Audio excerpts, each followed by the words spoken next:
ጤና ይስጥልን ክቡራን ተመልካቾቻችን ከሐረሪ ቲቪ የሰዓቱን የአማርኛ ቋንቋ ዜናዎች ይዘን ቀርበናል። ዜናዎቹን እየመራው ነው ያያንቱ አህመድ አብራችሁ ቆይታ ማድረግ ይሆናል። በቅድሚያም ክልላዊ ዜናዎች ሁለንተናዊ ብልጽግናን እውን በማድረግ የህዝቡን ተጠቃሚነት ለማረጋገጥ የተጀመሩ ተግባራት ተጠናክረው እንደሚቀጥሉ የሐረሪ ክልል ርዕሰ መስተዳድር አቶ ኦርዲን በድሪ ገለጹ። ርዕሰ መስተዳድር አቶ ኦርዲን በድሪ ባለፉት 10 ቀናት በክልሉ የተከናወኑ ተግባራትን ገምግመዋል። ሄኖክ ግርማ ተጨማሪ ያለው የሐረሪ ክልል ርዕሰ መስተዳድር አቶ ኦርዲን በድሪ ባለፉት 10 ቀናት በክልሉ የተከናወኑ ተግባራትን ገምግመዋል።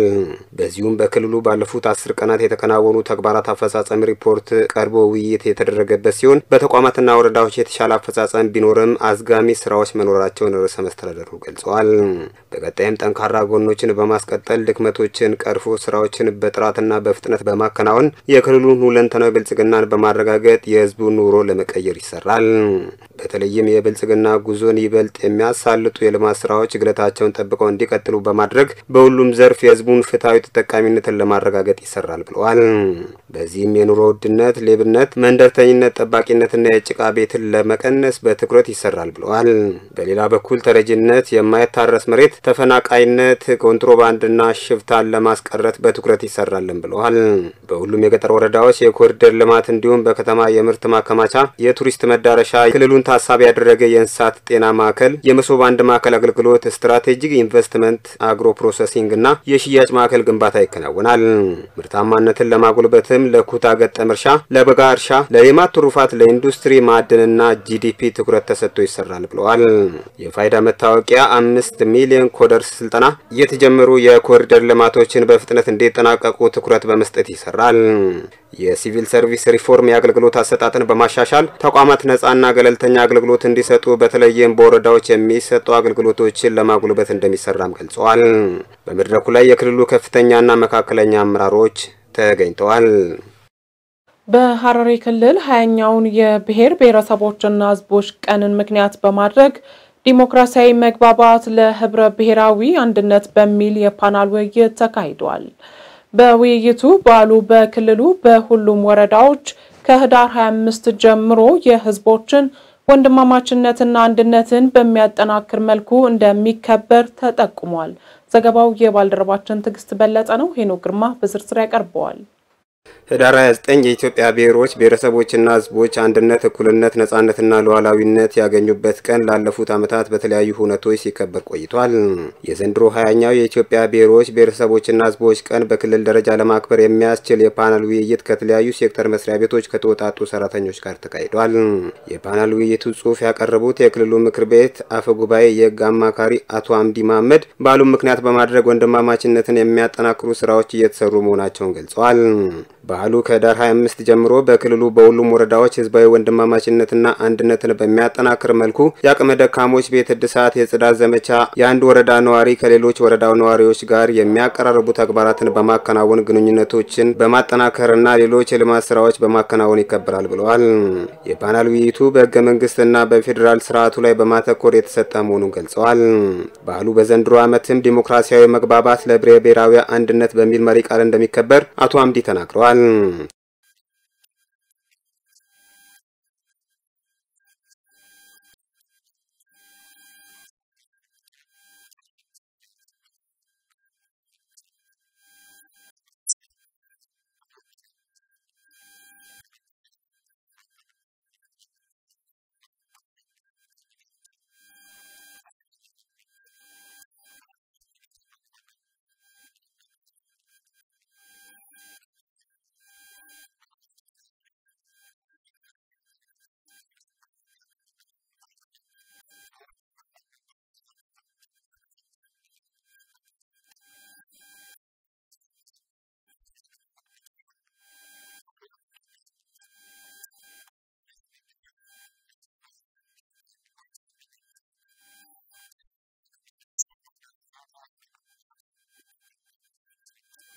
ባሉ ህዝቦች በማንነታቸውና በባህላቸው በመኩራት የማስተዋወቅ እድልን የሚፈጥርና የእርስ በርስ ትስስርን የሚያጠናክር መልካም አጋጣሚ መሆኑን መገንዘብ ይገባል ብለዋል።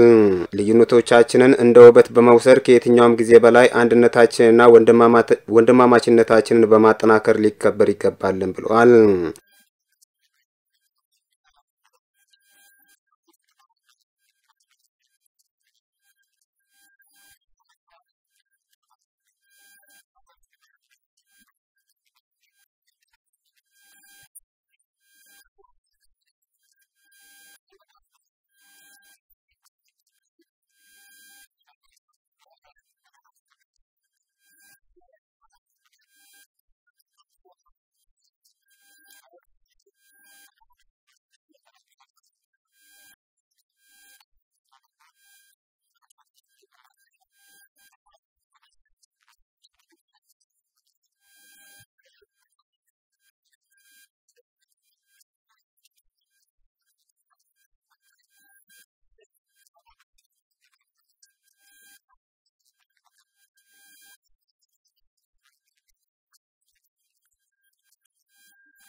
በፓናል ውይይቱ ስለ ህገ መንግስትና ፌዴራሊዝም ስርዓት በቀረቡ የውይይት መነሻ ጽሁፎች ላይ ተሳታፊዎች ተወያይተውበታል።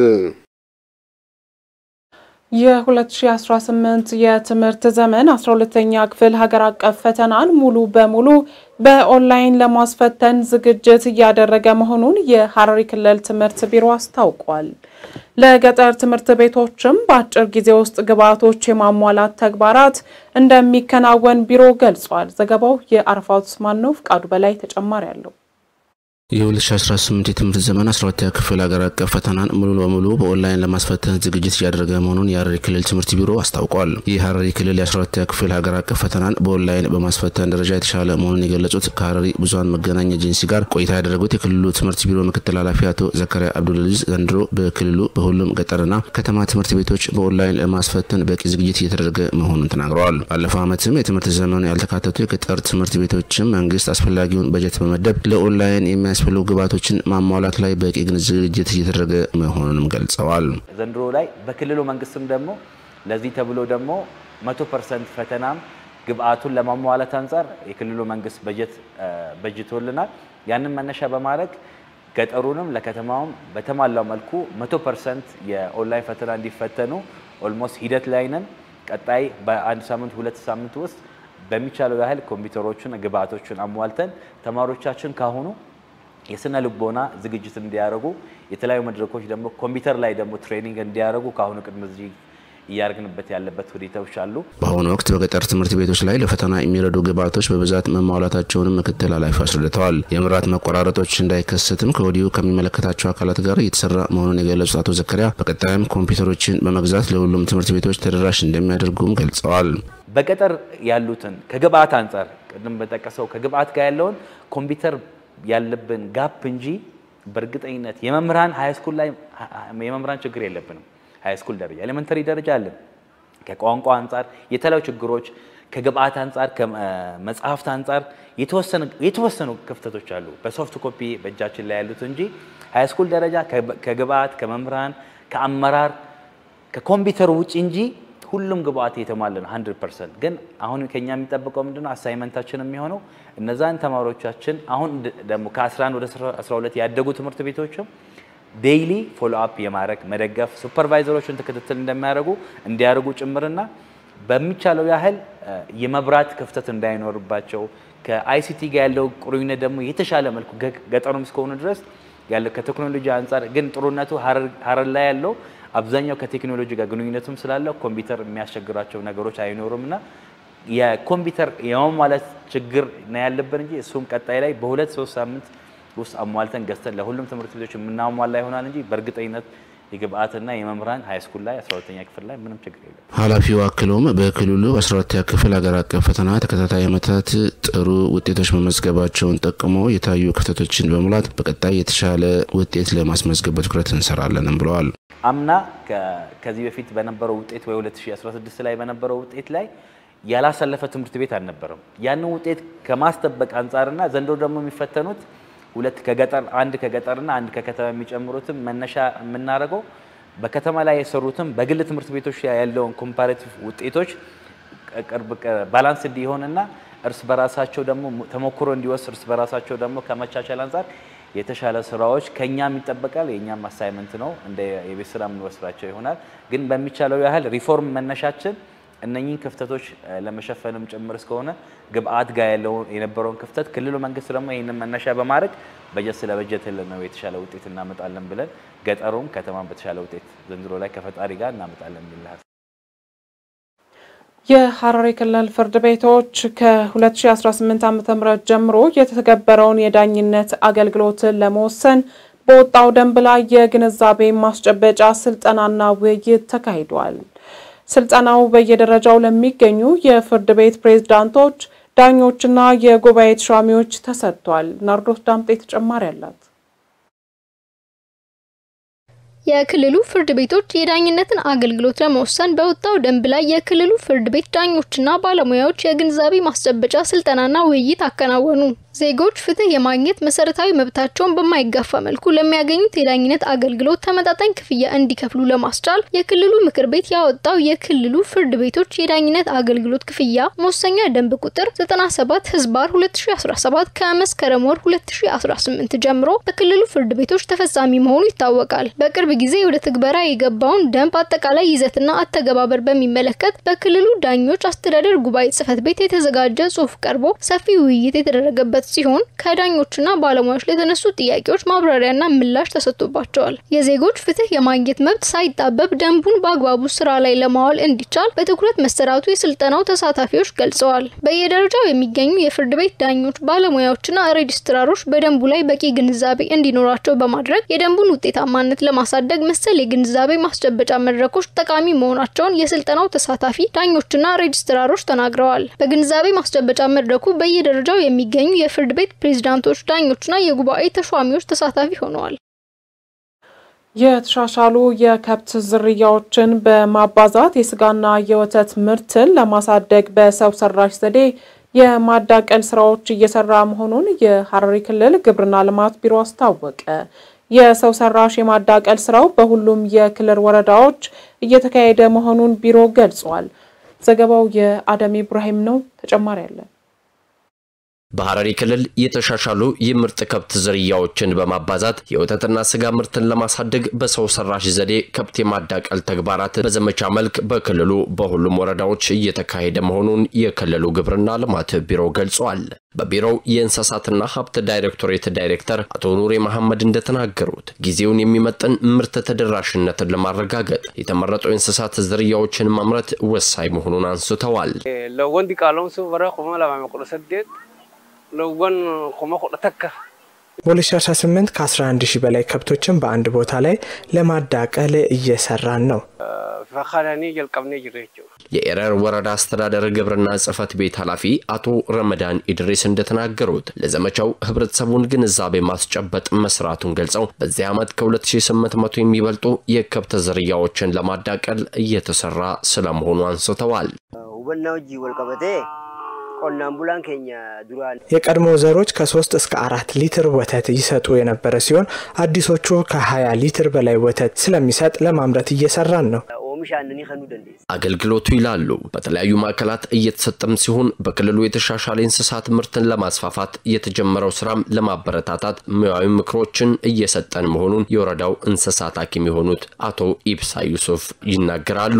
ባችሱማን ለወንከና ዲቃሎም ሱዳ የወተት ምርትን ለማሳደግ የተመረጡ የእንስሳት ዝርያዎችን ለህብረተሰቡ እያስተማርን ነው። በዘመቻው የተሳተፉ አርሶ አደሮች እንደተናገሩትም ቀደም ሲል በሰው ሰራሽ ማዳቀል አገልግሎት የተመረጡ የቀንድ ከብቶችን አባስተው በርካቶች ተጠቃሚ መሆን መቻላቸውን በተጨባጭ መመልከታቸውን ለነርሱም የተሻሻለ ዝርያን ለማባዛት መነሳሳትን እንደፈጠረባቸው ተናግረዋል። ፋይዳ ጉዳይ ነው ቀባ ፋይዳን ኢንን ወቀቡሎዋን የጃርሲና የጃሙዚ ከብቶች ለተሻለ የወተት ዝርያ እንዲያገኙ ለማድረግ እየሰራን ነው። ኑፍገቴ ፎዬ ቀቡ ምርጥ ዘሩ የከብት ዝርያ በትንሽ ጊዜና ጥራት ከፍተኛ ውጤት ያስገኛሉ። የሴፍቲኔት ፕሮግራም ከኢኮኖሚያዊ ጥቅም ባሻገር ከጠባቂነት አስተሳሰብ እንደቀየራቸውና ስራ ፈጣሪ እንዲሆኑ እንዳስቻላቸው የፕሮግራሙ ተጠቃሚዎች ገለጹ። በሐረሪ ክልል በከተማ ሴፍቲኔት ፕሮግራም አማካኝነት ከተረጂነት ወደ ምርታማነት መሸጋገራቸውን ተጠቃሚዎች ያስረዳሉ። ገዛኸኝ አራጌ በዝርዝር ያቀርበዋል። የከተማ ሴፍቲኔት ፕሮግራም ስልጠናዎችን በመስጠት የተለያዩ ድጋፍ በማድረግ ከጠባቂነት በማላቀቅ ከእጅ ወደ አፍ የሆነ ኑሯቸውን የቀየረ መሆኑን ተጠቃሚዎች ያስረዳሉ። ወይዘሮ መህዲያ ባህሩ ትባላለች። በሐረሪ ክልል አባድር ወረዳ ነዋሪ ስትሆን የራሷንና የቤተሰቦቿን ኑሮ ለማሻሻል ቀን ከሌሊት ታትራ ትሰራ እንደነበር ባለታሪካችን ታስረዳለች። ባለቤቷም የጎደለ ቀዳዳቸውን ለመድፈን የተገኘውን ስራ ለመስራት ይሯሯጣል። ስራ ከተገኘ የተገኘውን ለዕለት ጉርስ ለማዋል ያቅሙን እንደሚጥር ገልጻለች። ሆኖም በህይወት አጋጣሚ ባጋጠማት የጤና እክል ለፍታ አዳሪዋን ሮጣ የቤተሰቦቿን ኑሮ ለማሻሻል የምትተጋዋን ከቤት አውሏታል። መሪያን ሳምቡሳ ነበር የምሰራው። ከሳምቡሳው በኋላ ህመም አጋጠመኝና ቤት ነበርኩኝ። ያው የስራ ማጣት ምክንያት ሁሌም ወረዳ ላይ ማመልከቻ ምናምን አስገባ ነበር። ባለቤቴም ያው ስራ ነበረው ሚኒሻ ነው፣ የቀን ሰራተኛ ነበር። ያው በ3 ወርም በ4 ወርም ላያገኝ ይችላል።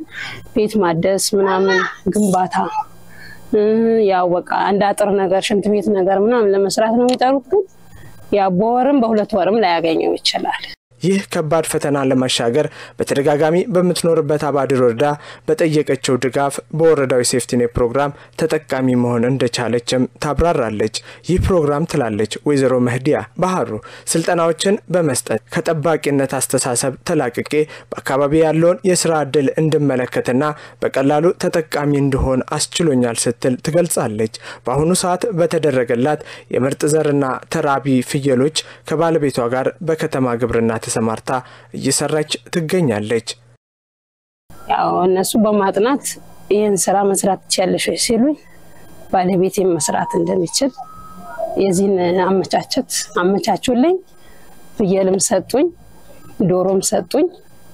በእነሱም ያው የወራዊም ቁጠባዬን አስቀምጬ አቮካዶ ማለኝ፣ ፓፓዬም ጎመኑም ለራሴም ተርፌ ለልጆቼ እንድበላ ስልጠና ምናምን እየጠሩ ያንንም ስልጠና እንድወስድ ያው ከነሱ ነው እውቀቱንም እንዳገኘው የቻልኩት። አመጋገቤም እንዴት እንደሆነ ልጆቼም አመጋገብ እንዴት እንደምችል ስልጠናም ወሰድኩኝ። ከራሴ ተርፎ ያው ትርፍም ሌላ ፍየል ገና ገዝቼ ጨምሬያለሁ። እንደ ወይዘሮ መህዲያ ሁሉ በሴፍቲኔት ተጠቃሚ የሆኑት ወይዘሮ ዘመድ አገኘው በምግብ ስራ ላይ ተሰማርተው ይሰሩ እንደነበር ገልጸው በሴፍቲኔቱ በተደረገላቸው ድጋፍ ስራቸውን በማሻሻል ተጠቃሚ መሆናቸውን ያስረዳሉ። በተመሳሳይ ወይዘሮ ስንታየው አባተም በሴፍቲኔት በተደረገላቸው ድጋፍ በዶሮና ፍየል እርባታ ላይ ተሰማርተው ውጤታማ መሆናቸውን ያብራራሉ። ይሄን ያህል ባይባልም ያው ይችን ከሴፍቲኔቱ በፊት ነው የጀመረው። ትንሽ ነበረች። ያው ሳጥኖችም ትንሽ ነበሩ፣ 5 ፍሬ 6 ፍሬ ነበሩ። ፍሪጁን የገዛው ከዛ በኋላ ነው፣ በዛ ብር ነው። እና ያው አሁን ባለው ነገር ከበፊቱ አቆቁሞኛል። ጥሩ ነው እላለሁ። ያው የተሻለ ነገር ነው፣ የተሻለ እየሰራን ነው። ስራዬንም ተበፊቱ ከፍ ይያለ ነው፣ እንትን ይያለልኝ ነው፣ እየተቆቋመ ከፍ ይያለ ነው። አሁንም ቢሆን ከዚህ የተሻለ ልሰራና ላስፋፋ እየሰራሁ እገኛለሁ። በፊት ሴፍቲኔት ሰርቼ ያው በሰጡኝ ብር እንትን ዶሮ ምናምን ነበር ያረባውበት። ከዛ በኋላ ደግሞ በግብርና ተሰጥቶኝ ይሄው ያረባው ነው። ድጋሚ ሁለተኛ ያው ዶሮ አረባለው ግብርና በሰጠኝ ፍየልም በሰጠኝ እነሱን እየተንከባከብ ያው እነሱን ዶሮዎቹንም እነሱን ላይ ነው አሁን እስካሁን ያለው። በአባድር ወረዳ የሴፍቲኔት ባለሙያ አቶ ሲሳይ ብርሃኑ እንደገለጹት መንግስት ማንኛውም ዜጋ ከጠባቂነት ተላቆ የአካባቢውን ጸጋ በመጠቀም አምራች እንዲሆን በተለይም በሴፍቲኔት ፕሮግራም ከስልጠና ጀምሮ የተለያዩ ድጋፎችን በማድረግ ራሳቸውን እንዲችሉ ሰፊ ስራዎች እየተሰሩ መሆኑን አብራርተዋል። በዚህም በወረዳው 97 ሰዎች በአካባቢ ጽዳትና አረንጓዴ ልማት ስራዎችን የመንከባከብ ስራ እየሰሩ እንደሚገኝና 200 የሚደርሱ አረጋውያንና አካል ጉዳተኞች ደግሞ በቀጥታ ድጋፍ እንደሚደረግላቸው አስረድተዋል። በ2018 97 ተጠቃሚዎች የፐብሊክ ወይም ደግሞ አካባቢ መልሶ ማልማት ወይም ደግሞ ጽዳት ላይና ግሪን ኤሪያዎችን በመንከባከብ ነው የሚሰሩት። ሁለተኛው ተጠቃሚ 200 ያልኩ አረጋውያን ናቸው። እንዲሁም ደግሞ የአካል ጉዳተኛ እንደገና በተለያየ የውስጥ ደዌ በሽታ ያለባቸው ተጠቃሚዎች እነሱ በቀጥታ 525 ብር ገቢ ይሆንላቸዋል። የጠባቂነት ስሜት አለ። ያን የጠባቂነት ስሜት እንዳያረጉ ተረጅነትን ለመቀነስ ለማጥፋት ትልቁ ዓላማችን ያ ነው።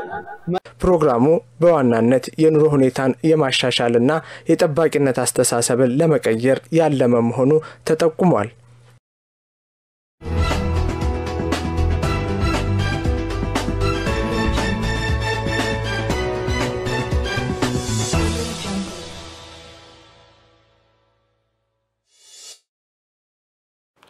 ክቡራን ተመልካቾቻችን ከሐረሪ ቲቪ ዜናዎቻችን ወደ እናንተ መድረሳቸውን እንደቀጠሉ ናቸው። ወደ ሀገር አቀፍ ዘገባዎች ስናልፍ 6ኛው የአፍሪካ የመሬት ፖሊሲ ኮንፈረንስ መካሄድ ጀምሯል። በሌላ ዜና ኢትዮጵያ በባለብዙ ወገን መድረኮች ንቁ ተሳትፎ በማድረግ ዓለም አቀፋዊ ሚናዋን ቀጠናዊ መሪነቷን እያጠናከረች ነው ሲሉ በኢትዮጵያ የቻይና ኤምባሲ ጉዳይ አስፈጻሚ ሱን ሚንገዢ ገለጹ። እነዚህንና መሰል ሀገር አቀፍ ዘገባዎችን ገዛኸኝ አራጌ በዝርዝር ያቀርባቸዋል። 6ኛው የአፍሪካ የመሬት ፖሊሲ ኮንፈረንስ መካሄድ ጀምሯል። የአፍሪካ ህብረት፣ የአፍሪካ ልማት ባንክና የተባበሩ መንግስታት ድርጅት የአፍሪካ ኢኮኖሚክ ኮሚሽን ኢሲኤ ኮንፈረንሱን በጋራ አዘጋጅቶታል።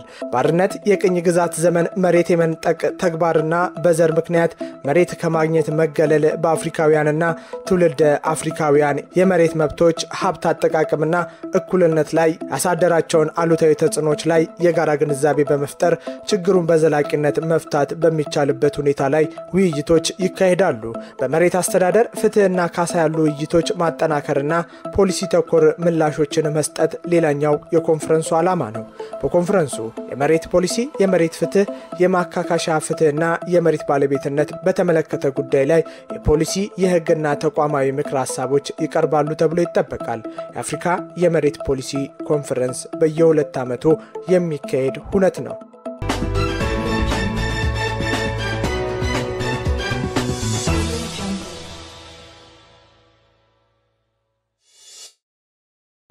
ኢትዮጵያ በባለብዙ ወገን መድረኮች ንቁ ተሳትፎ በማድረግ ዓለም አቀፋዊ ሚናዋንና ቀጠናዊ መሪነቷን እያጠናከረች ነው ሲሉ በኢትዮጵያ የቻይና ኤምባሲ ጉዳይ አስፈጻሚ ሱን ሚንገሺ ገለጹ። ሱን ሚንገሺ ኢትዮጵያና ቻይና ረጅም ዘመናትን የዘለቀች የወዳጅነት ያላቸው ሀገራት መሆናቸውን አስታውሰዋል። ኢትዮጵያና ቻይና በተባበሩ መንግስታትና አፍሪካ ህብረትን ጨምሮ በተለያዩ ዓለም አቀፍ መድረኮች ላይ ትብብራቸውን ወደ ላቀ ደረጃ ማሳደጋቸውን ጠቅሰዋል። በአዲስ አበባ በቅርቡ የተካሄደው የመጀመሪያው የቻይና አፍሪካ የሰብአዊ መብቶች የትብብር ፎረም 47 በላይ የአፍሪካ ሀገራት የተሳተፉበትና ኢትዮጵያ አህጉር አቀፍ ውይይቶችን የማስተናገድና የመምራት አቅሟን በዘላቂነት እያደገ መምጣቱን ያሳየ ነው። ኢትዮጵያ ለቻይና አፍሪካ ትብብር ማደግ ዋነኛው ድልድይ ብቻ ሳትሆን ቁልፍ ሀገር ናት ሲሉም አጽንኦት ሰጥተዋል። የሀገራቱ የህዝብ ለህዝብ ትስስርና የባህል ዲፕሎማሲ መጠናከሩን ጠቁመው የሀገራቱ ቋንቋዎች በትምህርት ቤቶቻቸው እንዲሰጡ መደረጉ ለዚህ እድገት ትልቅ አስተዋጽኦ አበርክቷል ብለዋል። በንግድና በኢንቨስትመንት ረገድ ቻይና የኢትዮጵያ ግንባር ቀደም አጋር ነች ብለዋል ጉዳይ አስፈጻሚው። ኢትዮጵያና ቻይና ያላቸው ዘርፈ ብዙና በሁኔታዎች የማይለዋወጥ ግንኙነት አሁን ላይ እንደ ብረት እየጠነከረ ነው ሲሉም አስገንዝበዋል።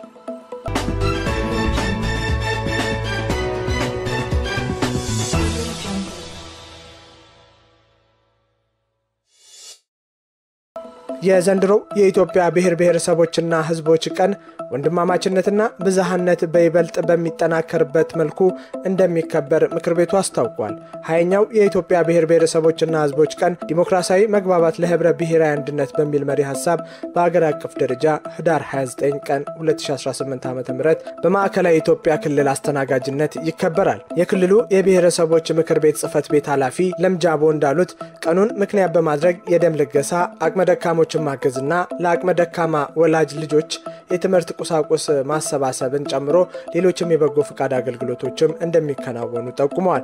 በአገር አቀፍ ደረጃ በወልቂጤ ከተማ ባዛርና ሲምፖዚየም እንደሚካሄድ ጠቁመው ህዳር 29 ቀን 2018 ዓ.ም በሆሳና ከተማ እንደሚከበር ገልጸዋል። ቀኑ ወንድማማችነትንና ብዝሃነትን የምናጎላበት ነው ብለዋል። የቀኑ መከበር የአካባቢውን ቱሪዝም፣ ባህል እንዲሁም ልማት ለማስተዋወቅና የልማት ስራዎችን በይበልጥ ለማከናወን ከፍተኛ መነሳሳት መፍጠሩን አንስተዋል።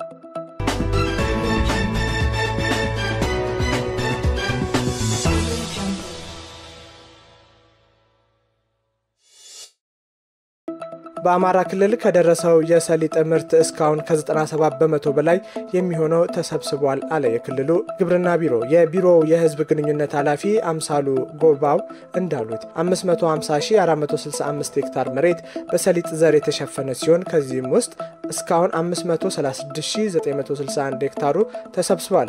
ምርት የመሰብሰብ ስራውን በጥቂት ቀናት ውስጥ ሙሉ በሙሉ ይጠናቀቃል ነው ያሉት። ሰሊጥ ከፍተኛ የውጭ ምንዛሬ እንደሚያሳድግ ጠቁመው እያደገ የመጣውን የሀገር ውስጥ የምግብ ዘይት ፍላጎት ለማሟላት ዋና ግብዓት እንደሚሆንም አመላክተዋል። በዘርፉ ያለውን የገበያ ትስስር ይበልጥ ለማሳለጥ ከሚመለከታቸው አካላት ጋር በትብብር እየተሰራ መሆኑን ገልጸዋል።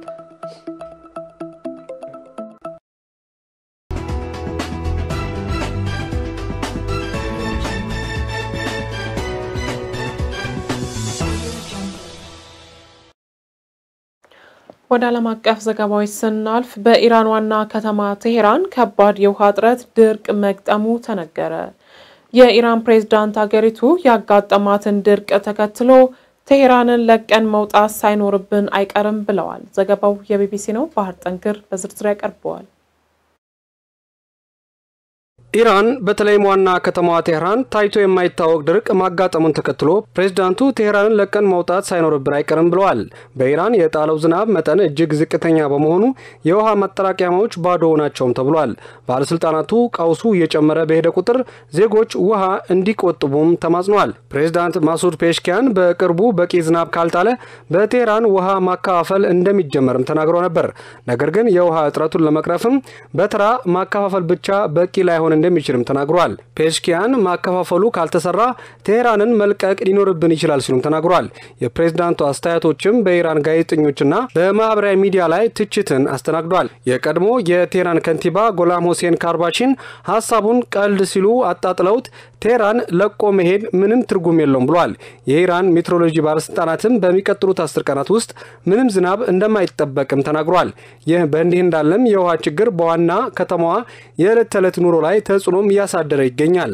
በቴህራን የምትኖር አንዲት ሴትም ለቢቢሲ እንደገለጸችው ለመጸዳጃ ቤትና ለሌሎች አስፈላጊ ነገሮች የሚያስፈልግ የውሃ ማጠራቀሚያዎችን ለመግዛት አቅጃለሁ። ኢራናዊ ራፐር ሻቫ አህመድፑር ደግሞ በማብሰያ ክፍል ውስጥ የሚገኝ ቧንቧ በማሳየት ምንም አይነት ውሃ እንደሌለ የሚገልጽ ተንቀሳቃሽ ምስል በማህበራዊ ሚዲያ ላይ አጋርቷል። 4 ወይም 5 ሰዓታት አልፈዋል በማለት ወደ መጸዳጃ ቤት ለመሄድ የታሸገ ውሃ ገዝቻለሁኝ። ከቴህራን ዋና የውሃ ምንጮች አንዱ የሆነው የላቲን ግድብ ስራ አስኪያጅ ግድቡ ካለው ውሃ የመያዝ አቅም ከ10 በመቶ በታች መያዙ ተናግሯል። በአቅራቢያ ያለውም የካራጅ ግድብ ለቴህራንና ለአልቦዝር ከተሞችም ውሃ የሚያቀርብ ሲሆን በተመሳሳይ አነስተኛ ውሃ ብቻ መያዙም ተነግሯል። ከተወለድኩበት ጊዜ ጀምሮ ይህ ግድብ ባዶ ሆኖ አይቼው አላውቅም ሲሉ አንድ አዛውንት የአካባቢው ነዋሪ ለኢራን መንግስት ቴሌቪዥን ተናግረዋል። የቢቢሲ ዋና ዳይሬክተር ቲም ዴቭና የዜና ኃላፊዋ ዴብራ ተርነርስ በዶናልድ ትራምፕ ዙሪያ በተሰራ ዘገባ ፊልም ንግግር በመቆራረጥ ትችት ከደረሰባቸው በኋላ ስራቸውን በፍቃዳቸው ለቀዋል። ለ5 ዓመታት በኃላፊነት የቆዩት ዋና ዳይሬክተሩ ዴቭ በበርካታ ውዝግቦችና የአድሏዊ ክሶች ጫና በርትቶባቸው ነበር። ዘቴሌግራፍ ባለፈው ሰኞ ሾልኮ የወጣው ውስጣዊ ማስታወሻ ዝርዝርን ያተመ ሲሆን ዘገባው 2 የፕሬዝዳንት ትራምፕ ንግግሮችን ቆርጦ በመቀጠል የ2021ን የካፒቶል ሂል አመጽ እንደደገፉ አድርጎ ማሳየቱን ጠቁመዋል። የዩናይትድ ኪንግደም የፖለቲካ መሪዎች የሥራ መልቀቅ ዜናውን ለውጥ ለማምጣት መንገድ ይመራል የሚል ተስፋ ሲይዙ ትራምፕ ደግሞ ውሳኔውን ተቀብለዋል። የቢቢሲ ዋና ዳይሬክተሩና የዜና ስራ አስፈጻሚ በአንድ ቀን ስራ መልቀቃቸው ታይቶ የሚታወቅ አይደለም። ውሳኔያቸውን እሁድ ምሽት ያሳወቁት ቲም ዴቭ እንደ ሁሉም የህዝብ ድርጅቶች ሁሉ ቢቢሲም ፍጹም አይደለም፣ ሁሌም ቢሆን በራችን ክፍት፣ ግልጽና ተጠያቂ መሆን አለበት ብለዋል። ዘገባው የቢቢሲ ነው። ክቡራን ተመልካቾቻችን ከሐረሪ ቲቪ ለሰዓቱ የነበሩን የአማርኛ ቋንቋ ዜናዎቻችን የተከታተላችሁትን ይመስል ነበር። ከቀሪ የሐረሪ ቲቪ መስተናዶች ጋር መልካም ቆይታ